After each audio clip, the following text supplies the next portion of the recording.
NOx, 40% less CO2, and less noise. So, mo nang mas nindot ang LNG kaysa sa HFO because of the air pollution na to nga Marpol 6. So, gi-require na nga mas limpyo dapat atong gamit nga or atong emission.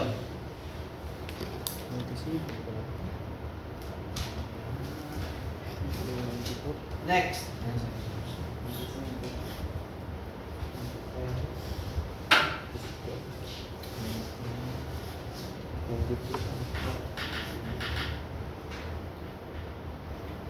So, natin tagang klase nga LNG, pero dito na discuss nato sa LO 3.3.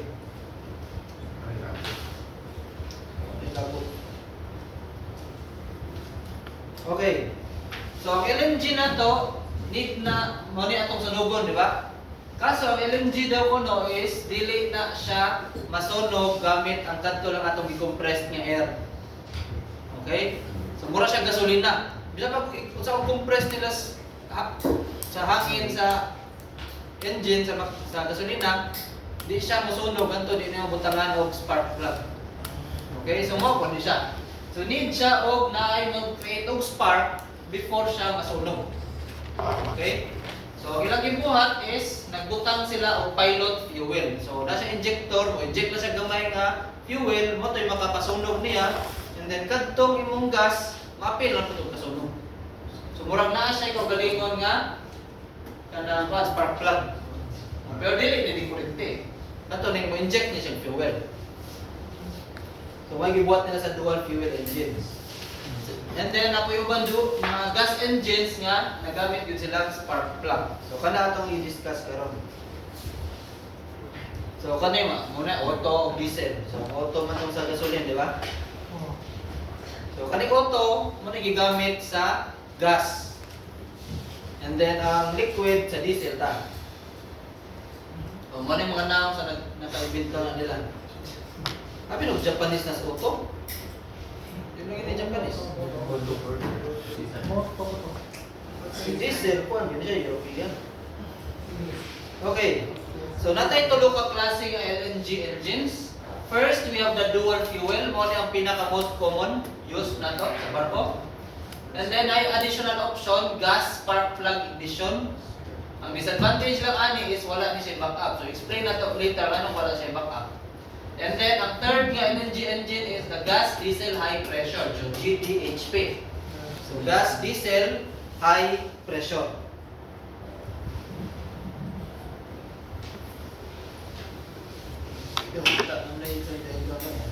Explain na to. Okay, so money atong dual fuel. So, DF engine. So, unsa iyang processing, unsa iyang may tabo saya. So una, musod ang fresh air dire during the intake stroke, di ba? So intake ni dire, so dito sa makina. And then while nagsigig sod ang mong intake air, so musod po dire ang imong gas fuel. So mag-mixture imong air and gas. So na nakakaroon air and gas pre-mixture. So mag-mix sila daan. Okay? After that, musaka ang piston, makompress to siya. Okay? After compression, start na itong injection. Okay? Pag-inject, ma-inject siya dire o gas fuel. Pag-inject niya sa gas fuel, so mo-create siya og combustion. So, mo na itong pilot fuel dire kay nga side. Sa ni yellow. Pilot fuel ni yellow. And then, maka-create og combustion mo na to ang power, then power na rin sunod. And then, balik-balik na siya. And then, in case na wala pa kay gas fuel, di pa ready or naundan ka or sa ba, natay backup na pwede ta mo gamit aning diesel kaning orange. So diesel fuel condition free. Okay? So pasabot ang diesel na to, diesel mode is pang backup ra ni siya. Ang pang main jud na to is pilot fuel. Okay? Question. So, Tandra? Yes, sir. Okay, ato ta sa sunod. Gas. Spark plug ignition. Okay. Same ra gyapon ang spark plug ignition, na siya pre-mixture may tabo sa during the intake. So sod ang hangin diyan, napod siya gas na fuel. So pag pre-mix siya daan. Pag during na power stroke na or sa combustion na, padung na combustion, ang may tabo sa sod sa injector, na kay gas supply dire, and then nakay spark plug. Di ba? So diri ang tawag nato diri, ang tawag nato diri. Kani mo sa tawag nato diri nga space? Combustion chamber. Okay. Kani ba ang space kani? Diri ang combustion chamber tawag, di ba? Okay. Pero sa spark plug ignition, nato siya gitawag nga pre-combustion chamber. So di pasabot. So diri pa lang nanay combustion may tabo. And then katong combustion mo to siya magpakayo diri sa imong gas, air and gas mixture. So ang kayo diri mo gawas na pud ang kayo mo to siya murag magpa-create niya o another na so kaduha siya mabuto. Magpabuto sa siya diri kausa, then kaduha malamian. Okay, pero sa iba po na ay premix nga air and gas, and then pag top dead center or before top dead center magsugod na sa atong spark plug mugana na siya. Okay, ang disadvantage niya is kung magloko imong gas wala kay diesel nga option. So gas ra gani. Pero pwede man nila improve ni, di ba? So for the meantime sa ingani wala pa sila improvement. Pero wa kay ba kasi pwede sila mag-utang sila separate og nga kuan na diesel po, di ba?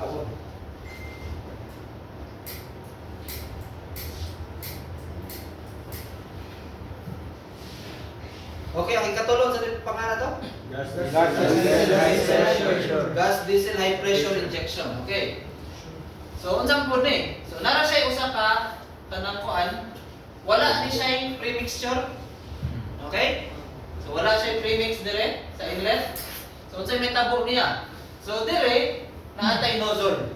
Ang nozzle niya naatay needle dire kani orange. Kani needle sa orange, napagi siya needle nga blue. So murag na needle nga napag yung needle, murag nasa sod sa usa ka needle. Diba murag sa lang na tawag na. Kasi na needle dire nga napag yung needle dire. Okay, so for example mohatag na siya fuel dire. Diesel na siya kani orange. Iangat na niya musirit ang atong diesel dire. Okay? Kani pod dapoy ihatag dire nga gas. And then moangat pod siya musirit pod dire gas. So duman ang inject ang imong gas ug ang liquid. Okay? Pag inject sa duha gas and liquid, combustion dayon. Wala siya pre-mixture. Okay? So more difference, more na yung nakalahian niya. So gitawag siya na high pressure kay duman man siya, puro high pressure ang injection. Wala premix nga na ito. Okay, so duman ra tanan. Sirit. Lahi na sila buhok. Nadiri ang buhok sa usa nadiri sa dako ang buhok. Okay? So unya sa atong quiz explain na ninyo differentiate niyo tuloy. So process. Okay na?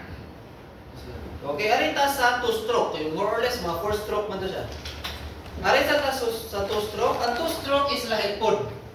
Nasa pre-mixture, nasa injection diri sa gas, nasa in between sa imong liner. Diha. So inig-sold sa intake, during the compression na, sarado naman na dire, during the compression na, padong na siya saka, magsugod na po siya inject. So mag-mix ang imong air dire o ang imong gas, air and gas, mixture. Pag-abot dito na mo inject ang imong pilot fuel. Pag-inject sa pilot fuel, puto din siya. So same na siya sa katong dual fuel din siya. So pwede siya atong fuel gas nga pilot valve, pwede po siya mag-diesel fuel injector. So nanggaw po siya backup in case di mo gana mo sa. Okay? Pwede po ang diesel imong nga pilot fuel, pwede po ang gas. So usual ani kay ang gas is magamit na siya o kanang medyo nakakusog na imong makina. Pero kanang ubos pa kayo yung speed, usually diesel nilang gamit pang pilot fuel ani sa two stroke.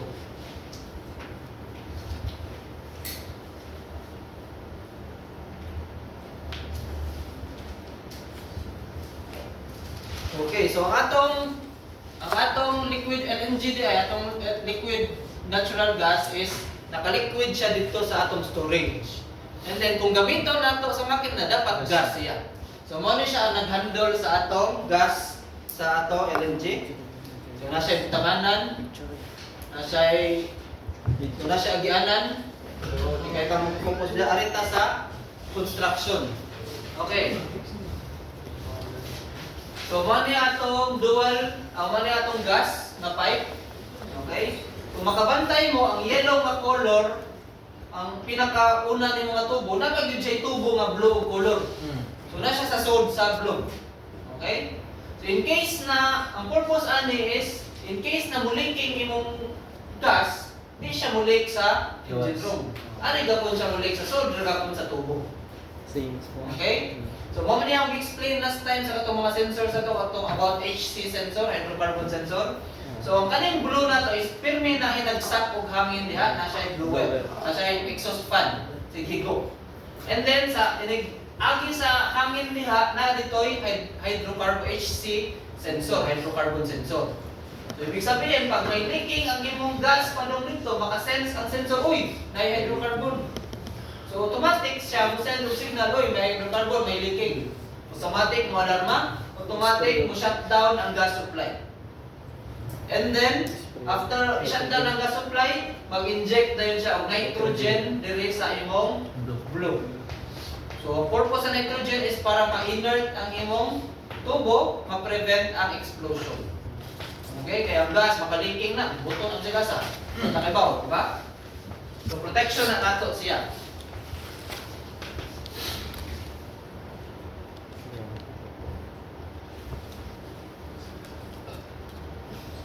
So, nasa ka ng kuhan, nadiri ang gas niya nga, o kuhan sa iya.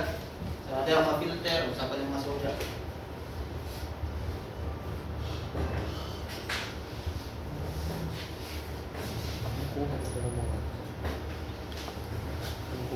So, muna siya, ang kantong kuhan, and then napagin siya ikaduha nga pipe.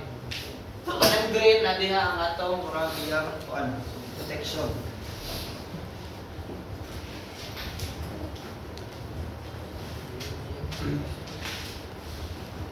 So, kung makabantay mo, wala siya fuel pump na mag-control sa iyang fuel. So, explain nato later nga no, kung saan na ito pag-control sa gas diya. Kung saan na ito pagkibaw, dapat punan ng gas or bawasan ng gas. Okay, so sa combustion, natay duha ka klase nga dili normal. Other than the normal ng combustion, we have the tooling. Ibig sabihin sa tooling, gamay ra daghan imong hangin. Ang storage is daghan imong fuel. Okay? Basta tooling gani, since daghan man imong hangin, gamay ra imong fuel, so medyo dugay siya masunog. And then usahay incomplete pa yung combustion, and then dili stable ang iyang combustion. Okay? Basta sobra pud sa fuel, ang mahitabo pod is mas itong ang aso, black smoke. So higher iyang NOx emission, na pre-ignition mahitabo, imbis na masunog dya after tap na gender na, kasi earlier pa masunog, sayo pa masunog, pre-ignition, and then knocking. So medyo saba imong makina. Dahil sige, puk-puk yung sud. Paplaso niyo, kasi nailaga, no? Kung makabantay mo atong patalastas sa Caltex, sa soda sa engine, kaya na nagmap. Gaya kayo. Amo na yung pinakadakong sweldo sa tanan. Pwede mo apply. Okay, kung saan na ito pag-check kung tolage o tooling kung saan may buhaton. So, natay sensor na i-check niya ang exhaust nimo. Pag-check niya sa exhaust, basta daghan gani ang kanang mga NOx, masabot to reach. Diba? Pero medyo gamay ra ang mga kuan, so basin tulin siya na yung mga misfire. So, ang buhaton niya, itanawon sa sensor, air-fuel ratio, and then iya i-adjust ang imong air-fuel ratio para okay na ang imong exhaust o mas efficient imong makina.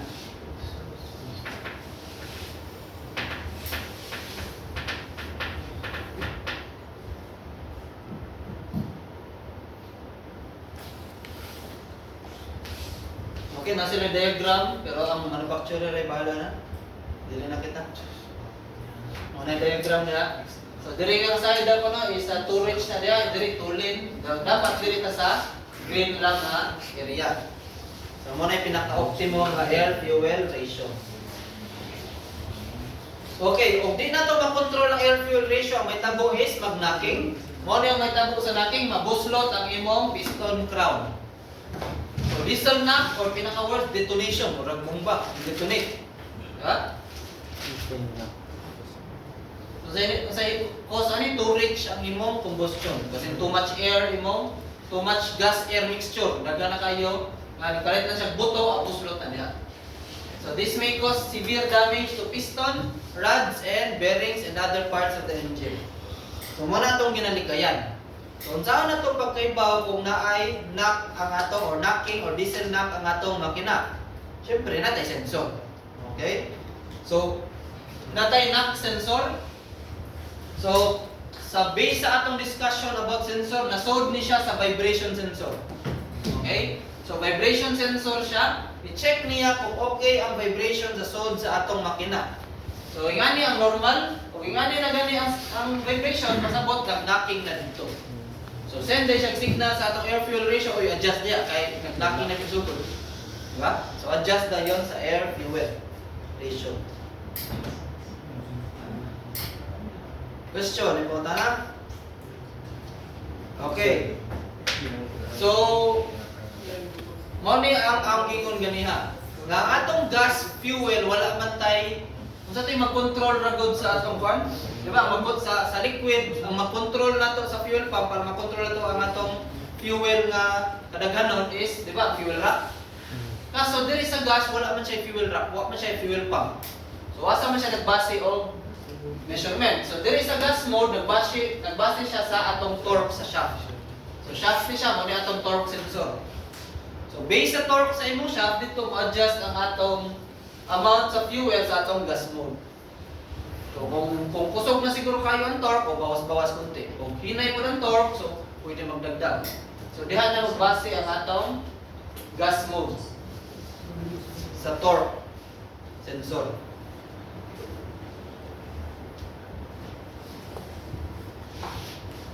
So, makita sa torque, makita ang load sa makina.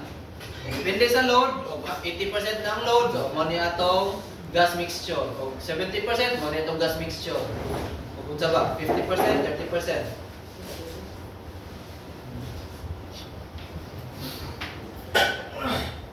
Okay. So, another problem, knocking mo ng problem no, sa mga DF engines. Ikaduha is methane slip. Kung sa may methane slip, kanang atong gas fuel nga wala na sunog. Unburned methane. Methane is a type of LNG. Okay, unburned methane to exhausted atmosphere. So, ang methane pwede naman to sa atong exhaust system, wala man siya nasunog. Diba? So, muuban yun siya sa exhaust. Okay, kasi may tabo sa methane o magpundok na sila dito. Explosion ang worst case scenario. Diba? So, ang purpose atong buhaton is dapat dili mag-explosion. And in case na na-explosion, dapat tabot tayo buhaton. Diba? So, natay, kung sa mga causes ani nga is caused by, yun sa manay methane slip. So, blow-by during overlap, unburned gas. So, na yung mga na-diris gilid siguro, wala nasunog ng uban. So, ano yung mga possible cause na methane slip. Incomplete combustion. So, wala nasunog tanan. Incomplete man. So, natay methane slip. Pagkahuman, na sila gibuhat to prevent damage. Okay? So una, so ano siya? Prevent damage, nasa duha ka gibuhat dire. So mo ni itong makina, mo ni itong turbocharger. Kaning number 2, mechanical ventilator, mo ni siya mechanical ventilation. So ato exhaust pipe dire padong na panel, di ba? So ang gibuhat sa mechanical ventilator na siya kaugalingong blower. Ang blower para itukmod tanan mga exhaust padong babaw. So di sila maintain mo, di tapok-tapok. Bugaw na babaw. Kaya magtapok na sila, tendency explosion ang may tabo. Okay? So na siya kagalingon nga blower na, mechanical ventilation. In case jud nga mubuto jud siya, wala gyud, wag gyud napugngan sa atong ventilation, napuntay gitawag nga rupture disc. So rupture disc kaning duha mo buhok nara sa imong linyada sa exhaust. So pwede na siya mabuto ra na siya kung sa starting air pa nato kadto siyang bursting disc, di ba? Dire is rupture disc pud sa exhaust side. So muna siya. So unsay porma ani nila? So mo ni porma sa atong ventilation, mechanical ventilation. So blower na siya and then buga siya hangin sa atong exhaust pipe. Okay? And then mo ni porma sa atong Capture. rupture disc. Okay? So nipis ra ni nga metal, metal na po na pero nipis lang na nga metal. So nakabutang diha nga ayaw tamaki. So 90L butang kag X. So nga na siya kakumo. Okay? So namoy kalagot ay pud isumbaga. Ha? Basen mabuak na siya, naman na siya sensor, malarma din dito, ming buak, nabuak ang kuan. Pag kuan mo, mabuak mo nagdaga ng makina, iskat isumbag ni kalite. Gusto po siya, kasabuan siya ganiha. Diba? So ayaw ninyo, ilabti na niya, kahit dali na ba? Kasi magtanggal mo kalawang ba? Ano, may hugaw rin. Buak, kasabuan na yun. Okay na ata, mga 70%, kapit na man. 75%. Okay. Tangke na po. Atong suryahan ang tangke nga gamit nato pag-store sa atong liquid nga LNG. So mo ni atong tangke, ang sud ani niya is stainless steel ang gamit. And then naa siya kanang insulation nga murag kuan man sa sin, di ba? Ang sin butangan ng insulation para di mo init. Kani po dako na siya insulation, PU, urethane, PU. And then, ang pinakagawas niya na po ay additional na po nga metal na po. Either stainless or carbon steel ang gamit. So, yan yung forma. Ano yung pinakatangke? Na siya polyurethane na insulation. And then after that, higot na siya pati matanggal. And then, patungan na po o metal cladding. Usually stainless or carbon steel ang gamit. So, pwede mataya. So, dapat makastore siya og LNG. And then dapat maka-control siya pressure. Kaya syempre ang atong LNG is decompressed man na nga natural gas. Pag compress niya, gibutang siya at negative 160 degrees, may mo siyang liquid. So pressurize ni siya direct. So dapat ang imong tangke pod kaya ang pressure. And then kung magbunkering mo, be careful mo ay pagsigpat na kagunit ang mga tubo kay baling bugnawa ani. So nga niyo may tabo, ma-frozen ang imong tubo. So ice na tanan nagpalibot dia. Nagdili puti ang tubo ha, itong ni siya. Usually ani nakabalot ni grabber kay mo flexible siya. Pero tungod sa ice na nagputi ang color niya. So nakabutang dire 159.2 degrees Celsius. Ang bunkering temperature niya. Okay, so nga na siya kabugnawa. Mas bugnaw pa kaysa sa Pimuya.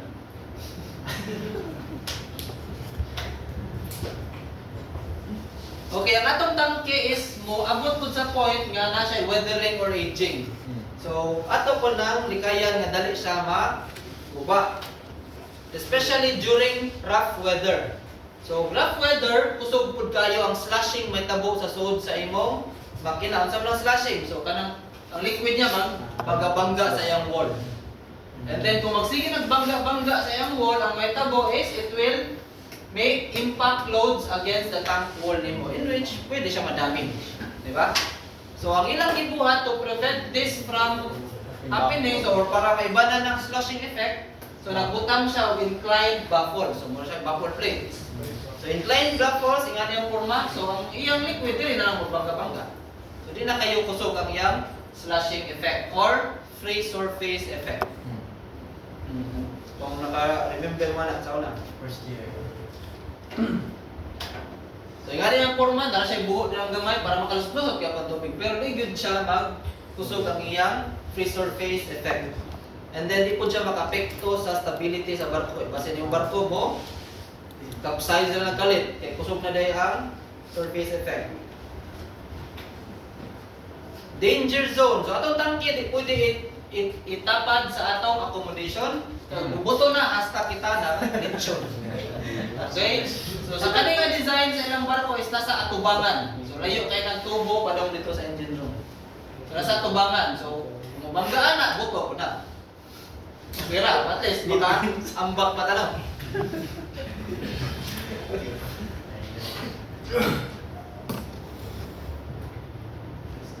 Dapat na appeal din sa ano? Sa IKEM. Chemical na po, butang.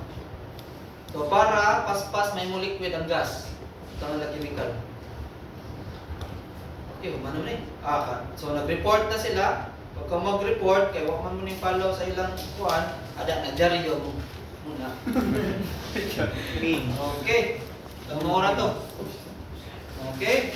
So puesta 15 minutes. Yan, mulai na yun. Okay. Open no? Okay, suggest na ko mas nindot siguro mag-answer mo sa inyo na po notebook kay para mag-review mo imong tigipang question atong quiz. Pagkunan ninyo. Pero way problema sa ako bisag asa niyo suwat.